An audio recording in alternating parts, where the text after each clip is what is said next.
आपका स्वागत है फिर से एक नए वीडियो में, जिसमें आज हम आपको बहुत काम की चीज़ बताने वाले हैं और मुझे इसका पूरा यकीन है कि ये आपको पसंद आएगा। तो बिना वक्त ज़ाया करे वीडियो स्टार्ट करते हैं हम।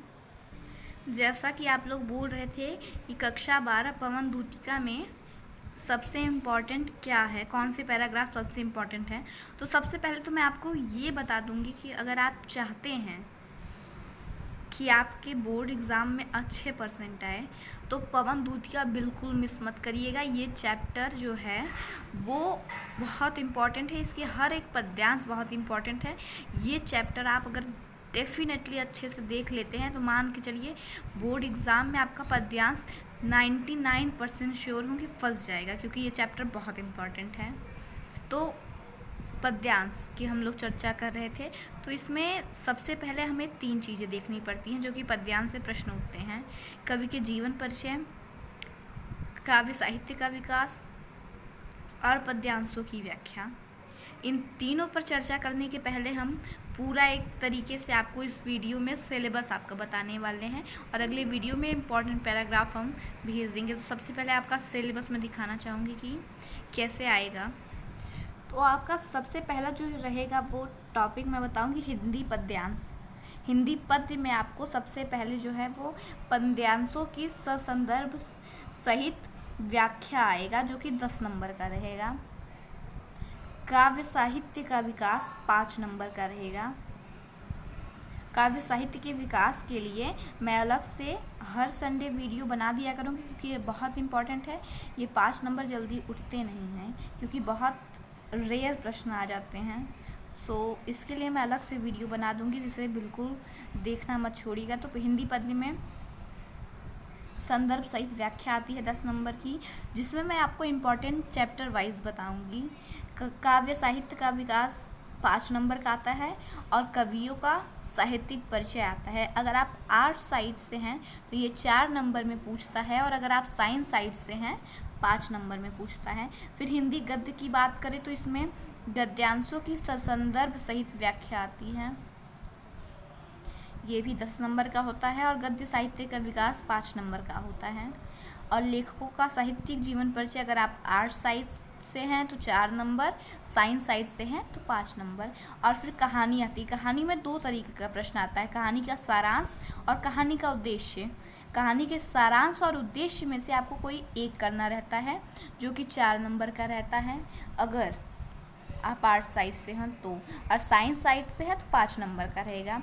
और नाटक अगर आप आर्ट साइड के हैं तो ये आपको करना पड़ेगा, और नहीं है तो नहीं करना पड़ेगा। नाटक के लिए मैं आपको अलग से वीडियो दे दूँगी, इसमें नहीं हो पाएगा। और बात करें खंड काव्य की, तो इसे आपको जिले के अनुसार करना पड़ेगा। जैसे वाराणसी जिलों के लिए जो है वो खंड काव्य रहता है रश्मि रथी, उसी तरीके से। अब बात करें और उसमें खंड काव्य में पूछता क्या है, तो चरित्र चित्रण या कथानक संक्षेप में पूछेगा। पर अगर आप चरित्र चित्रण करते हैं तो इसमें आपको ज़्यादा फायदा रहेगा, नंबर अच्छे से उठता है। हिंदी के संस्कृत खंड के बारे में बात करें तो गद्य एवं पद्य के गद्यांशों और पद्यांशों में किसी एक की व्याख्या करनी होगी। मतलब हिंदी के संस्कृत खंड में अगर बात करें तो उसमें गद्य में आपको 2 पैराग्राफ दिया रहेगा, जिसमें से आपको एक करना है। पद्य में भी 2 पैराग्राफ दिया रहेगा, जिसमें से आपको एक करना है। और ये दोनों होगा 7-7 नंबर का, यानी 14 नंबर का। व्याकरण में आपको लोकोक्तियाँ करनी पड़ेंगी, जो 2 नंबर का होगा। संधि विच्छेद 3 नंबर का। विभक्ति और वचन 2 नंबर का। सही युग्म 2 नंबर का। शब्दों के 2 अर्थ 2 नंबर के रहेंगे। एकार्थी शब्द 2 नंबर का रहेगा। वाक्यों को शुद्ध करना 2 नंबर का। रस अलंकार छंद पूरे 6 नंबर के होंगे। प्रार्थना पत्र 6 नंबर के और निबंध 9 नंबर के।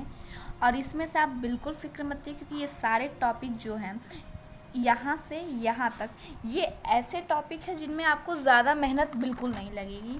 ऐसा मैं क्यों कह रही हूँ, ऐसा मैं इसलिए कह रही हूँ कि ये जो प्रश्न हैं वो कुछ फिक्स प्रश्न हर बार आते हैं, इससे ज़्यादा जो है वो पूछता ही नहीं है।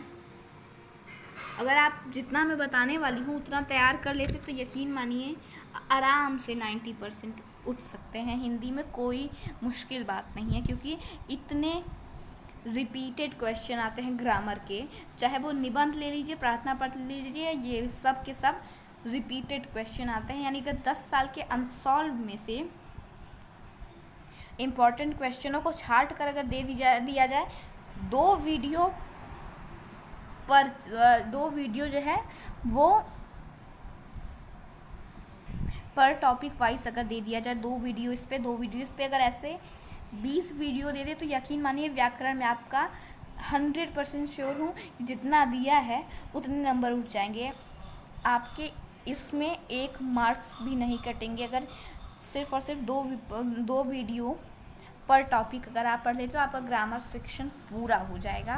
और बात करते हैं अगर हिंदी के संस्कृत खंड की, तो इसमें भी ज़्यादा मेहनत की ज़रूरत नहीं है, बस हल्का सा समझेंगे तो ये भी आराम से हो जाएगा।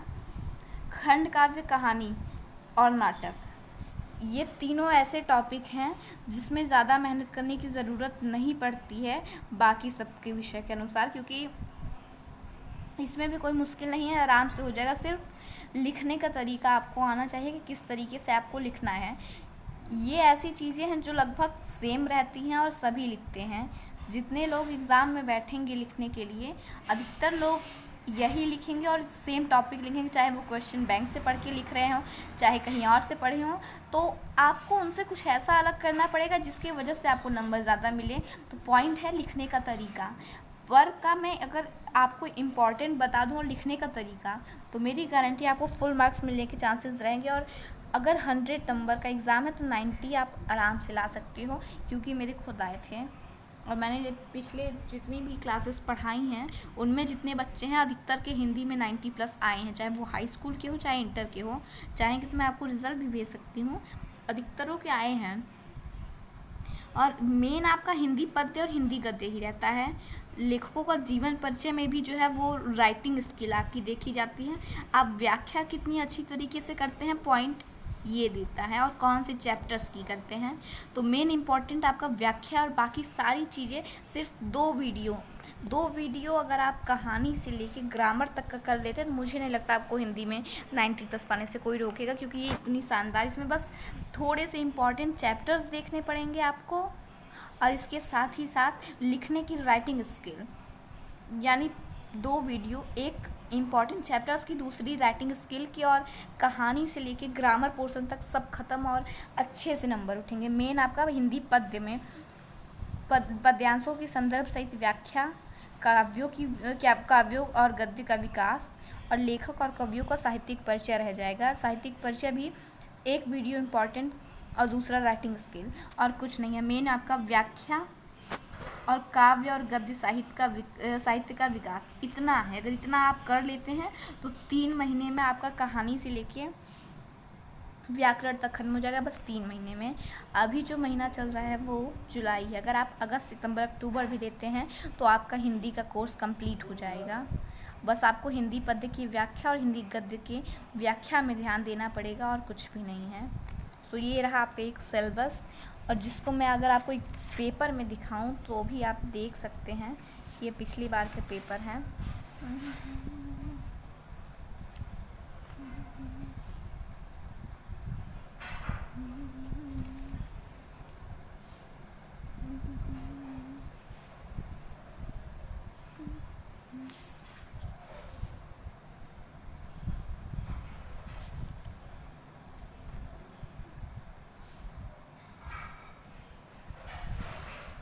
पेपर जैसा कि देख रहे हैं आप लोग, सो ऐसे ये 2020 के एग्ज़ाम का पेपर है, और बाकी के अनसॉल्व मेरे पास रखी हुई है। आपको चिंता करने की बिल्कुल ज़रूरत नहीं है।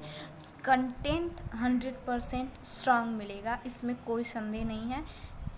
100% स्ट्रॉन्ग कंटेंट मिलेगा, और तरीके, टाइम टेबल, आपको जो चाहिए आप मुझे पूछ सकते हैं, मैं आपको सब बता दूँगी। बस आप लोग मेहनत कीजिए, क्योंकि मुझे अच्छा लगता है, क्योंकि मेरे जितने भी स्टूडेंट रहे हैं इन पिछले जितने भी सालों में, 2-3 साल से मैं लगभग पढ़ा रही हूँ, मेरे जितने भी स्टूडेंट्स रहे हैं उनके हिंदी में तो 90+ आए ही हैं, क्योंकि हिंदी में मैं कोई भी बर्दाश्त नहीं करती अगर मेरे स्टूडेंट्स अच्छा रिज़ल्ट न लाएँ, और I will make sure that they got 90%। Because Hindi में मैंने बहुत मेहनत की है, और मुझे पसंद है, और मैं चाहती भी यही हूँ कि आपके भी अच्छे रिज़ल्ट आए, क्योंकि इसमें कोई ट्रिक नहीं है, आपको सिर्फ थोड़ी सी मेहनत करनी पड़ेगी और थोड़ी सी एफ़र्ट में आप ज़्यादा अच्छा रिज़ल्ट पा सकते हैं आराम से, क्योंकि हिंदी एक गेनिंग सब्जेक्ट रहा गया है। और अगर आप हिंदी बढ़िया से करते हैं तो मुझे नहीं लगता कि हिंदी में आपको कोई लॉस होगा। हिंदी और इंग्लिश हमेशा से गेनिंग सब्जेक्ट है, आपको उन्हें बाकी सब्जेक्ट्स पे ज़्यादा कॉन्सेंट्रेट करना चाहिए। बस इसके लिए 1-1.5 घंटे काफ़ी हैं, उससे ज़्यादा का समय इसे देना भी नहीं पड़ता, और ये बाकी सब्जेक्ट्स के अनुसार आप इसमें ज़्यादा अच्छा कर भी सकते हो।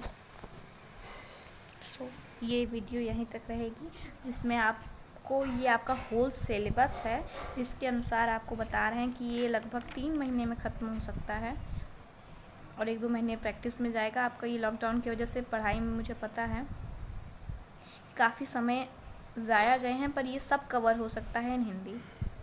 सो इसी के साथ इस वीडियो को लास्ट करना चाहूँगी, वरना वीडियो बहुत ज़्यादा लंबी हो जाएगी और अपलोड होने में दिक्कत होने लगती है। फिर अगले वीडियो में फिर मिलेंगे, जिसमें पवन दूतिका का इम्पॉर्टेंट चैप्टर्स में इम्पॉर्टेंट पैराग्राफ्स में बता दूँगी, उसकी आप टेंशन मत लीजिए। तब तक के लिए अपना ख्याल रखिए और अपने अपनों का।